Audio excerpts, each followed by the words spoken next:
And last for today, we have Betsy Brooksher from from Chesty Academy. Math, not from math, but a math teacher. And she'll be speaking about tearing down walls with grace.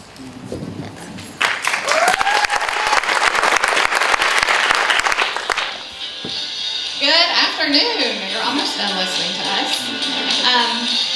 Sometimes students show up to us surrounded by these carefully crafted walls of protection from some major sources of pain in their lives. But when they're sitting in our classrooms, we don't see the source of the pain, and sometimes we don't even recognize that hard exterior as pain.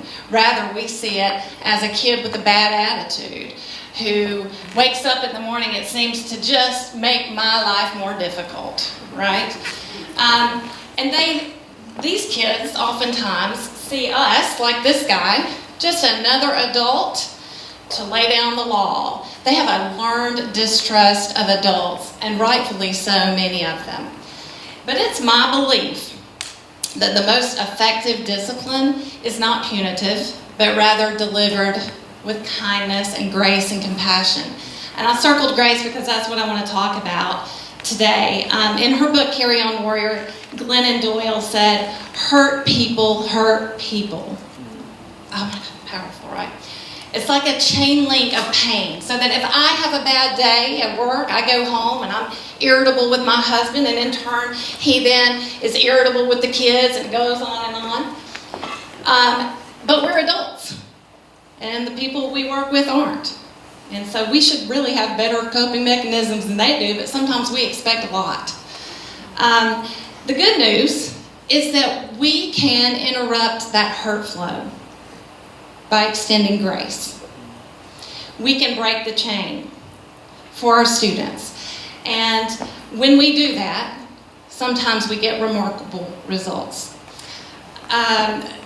So by the time that cycles around to you in your classroom, it might look like a kid like that there who's just exploded.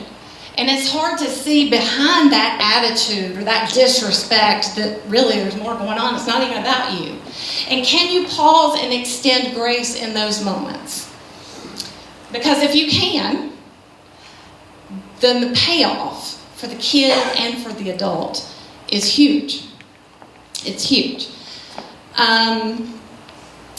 It's not about being a punching bag, but rather just stopping and breathing and seeing, can I extend grace? Can I stop the pain here and absorb it for you? So at the beginning of last year, a colleague of mine saw a kid's name on my roster, one of my class rosters, and she said, he's going to look at you like he wants to cut your throat. And he did every single day for a year, until finally the last week of school, he cussed me good, y'all. It was a loud, vibrantly colored, public kind of cussing, right? I mean, he got me good. And I thought to myself, pause, Betsy, and just breathe for a minute. And I don't know if I can extend grace right now, because that's not how I'm feeling. That's not human nature to sit and take that and then to be compassionate in return. That's not what I wanted to do. I wanted to be her, and I wanted to let him have it because I'm the alpha dog and you're going to respect me. But I mustered everything I had, and I said to this kid, I am sorry that life has given you so many reasons to be angry, because it had. And I would like to help you find another way to deal with that anger. And you could just about hear the bricks crumble. And it was one of the highlights of my 15-year career so far. It's a cute story, but we're all like, you're right. Because we're tired and we're busy and we don't want to be disrespected, right? It's hard to extend grace in a moment like that. But we all know we can do hard things because we're in this profession and we're still here.